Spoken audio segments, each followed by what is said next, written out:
Mbak Di, apa kabar? Baik, terima kasih. Mbak Di, saya mau tanya dari pandangan seorang penulis yang sudah malang melintang puluhan tahun, terganggu tidak, terdistract tidak dengan kehadiran digital? Ada e-book, e-journal, dan lain sebagainya. Bagaimana sekarang cara menulis, Mbak Di? Oke, kalau saya tidak merasa terdistraksi dengan format bacaan digital ya, tapi itu sangat tergantung materi apa yang kita baca.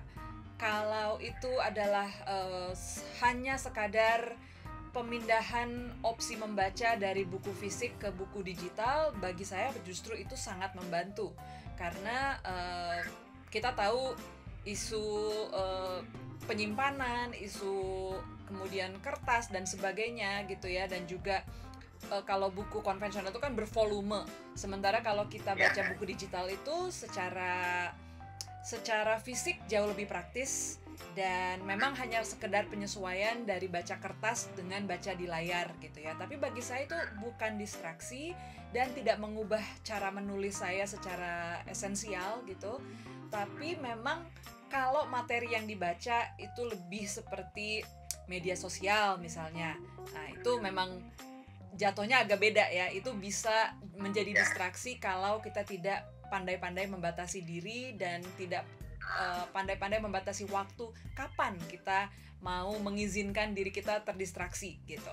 Jadi sebenarnya kehadiran digital ini justru membantu ya, bisa dapat banyak referensi dengan cepat. Selain referensi juga dari sisi kepraktisan di mana saya bisa membawanya kemana saja, saya bisa pergi traveling dengan ratusan koleksi buku saya, tidak ada masalah gitu ya. Saya bisa baca kapanpun dimanapun dan ada bantuan cahaya secara langsung dari gawainya gitu. Jadi bagi saya itu sangat membantu. Kalau memang baca fisik, terus terang saya juga sampai sekarang masih suka sih gitu. Tapi kalau saya harus membeli sendiri, biasanya sekarang saya lebih memilih format digital.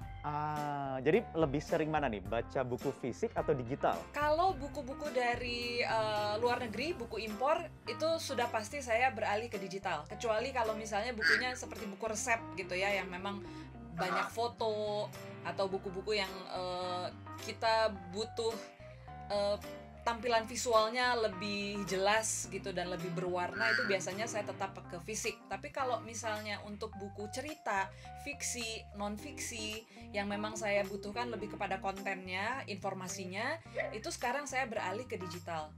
Tapi kalau buku-buku lokal, karena tidak semua buku lokal punya versi digital, ya saya lihat apa yang tersedia, formatnya apa, itu biasanya yang saya Jadi pilih. balance lah ya antara buku fisik dan digital ya. Betul, balance.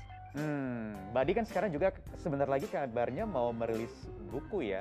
Nah, rilis bukunya ada perubahan tren tidak? Karena kehadiran tadi itu e-book. Oke, sebenarnya kalau perkenalan saya dengan format digital itu sudah cukup lama. Tahun 2007 itu saya pernah mengeluarkan cerbung digital, perahu kertas. Itu kali pertama perahu kertas dirilis ke publik, formatnya digital juga, dan orang waktu itu baca dari ponsel. Nah, herannya walaupun membaca dari ponsel itu kan mungkin tidak apa ya, tidak mudah bagi semua orang karena layarnya kecil dan sebagainya gitu, tapi sambutannya justru cukup hangat saat itu gitu, sehingga saya tidak ragu lagi ketika saya hendak merilis buku Aroma Karsa. Aroma Karsa ini novel dari digital dulu, udah platform Betul, digital jadi ya itu saya ya? bikin format digitalnya dulu, dan yang terbaru yang sekarang saya hendak rilis itu judulnya Rapi Jali, itu juga dirilis dalam bentuk digital terlebih dahulu. Nanti kalau yang mau fisik by request atau bagaimana? Jadi kalau buku fisik itu hampir pasti tidak bisa kita hindari ya. Jadi bagi saya buku fisik itu sudah merupakan keniscayaan lah gitu, pasti akan ada gitu. Nah, hanya saja untuk digital ini uh, daripada sekadar menjadi opsi gitu ya, kan sekarang opsinya adalah digital ataupun konvensional dari kertas gitu. Bagi saya digital ini sebetulnya bisa diperkaya lagi menjadi sebuah pengalaman yang berbeda. Nah, itulah yang kemudian saya hadirkan lewat Aroma Karsa 2 tahun yang lalu, dan juga sekarang lewat Rapi Jali, yakni menikmatinya secara bersambung. karena ini adalah format yang menurut saya punya romantisme tersendiri, yang sayangnya sudah hilang sekarang karena kalau dulu kita bisa baca cerbung dari majalah ya, dan majalah itu kan biasanya terbitnya berkala atau dari surat kabar misalnya gitu. Nah jadi kita nggak bisa baca ceritanya langsung utuh.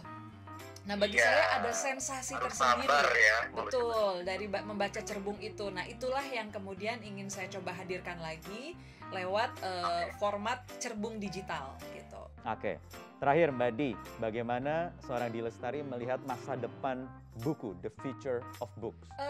Dibandingkan industri lain seperti industri musik ya, saya rasa transisi dari analog ke digital di industri buku khususnya di Indonesia itu cukup mulus. Artinya orang tidak serta-merta kemudian melepaskan buku fisik begitu saja gitu, dan ada transisi yang memberikan waktu bagi pembaca maupun penerbit dan pelaku industri untuk beradaptasi pelan-pelan gitu. Jadi bagi saya sebetulnya ini adalah prospek yang menjanjikan gitu, hanya saja memang perlu ada banyak inovasi sehingga kalau kita baca digital itu bukan hanya sekadar mediumnya yang berbeda, tapi ada pengalaman-pengalaman yang mungkin tidak bisa didapatkan di cara baca konvensional. Ini bisa dihadirkan di digital gitu ya. Kita kan bisa memakai audio, kita bisa memakai animasi dan sebagainya. Masih banyak sekali inovasi yang bisa ditempuh dalam jalur digital ini. Jadi bagi saya tergantung dari kita pelakunya sekreatif apa. Nah itu nanti kita akan sama-sama tuh dengan pembaca, dengan pelaku industri yang lain untuk merangkul jalur baru ini gitu. Tapi buku fisik akan sepenuhnya ditinggalkan atau masih tetap eksis? Kalau saya rasa tidak mungkin sepenuhnya ditinggalkan ya, karena seperti saya bilang tadi ada romantisme tersendiri ya ketika kita mencium bau kertas, yang tidak bisa didapat di betul, digital, ya. Memegang buku secara fisik gitu ya. Tapi kita tidak tahu nih nanti perkembangan, mungkin sekarang saya bicaranya di tahun ini ya, tapi mungkin 20 tahun lagi, 30 tahun lagi ketika kondisi sudah berbeda, ada temuan baru, teknologi baru, atau mungkin keterbatasan baru gitu ya yang memungkinkan kita harus migrasi besar-besaran ke jalur digital, bisa saja gitu. Buku nanti jangan-jangan bentuknya hologram, bisa juga begitu? Bisa juga, kenapa enggak ya kan? Dibacain langsung sama pembacanya, tapi kita bisa lihat gitu, atau mungkin kita bisa melihat audio tapi ada enhancement dari aroma lah, apa segala macam ya. Audiobook juga sekarang meningkat penjualannya. Betul. Audiobook juga digemari sekarang ini. Iya. Oke, baik. Terima kasih banyak Mbak Di Lestari atas waktunya di 50 Minutes Metro TV. Sama-sama Mas Wahyu. Terima kasih banyak. Bye. Bye-bye.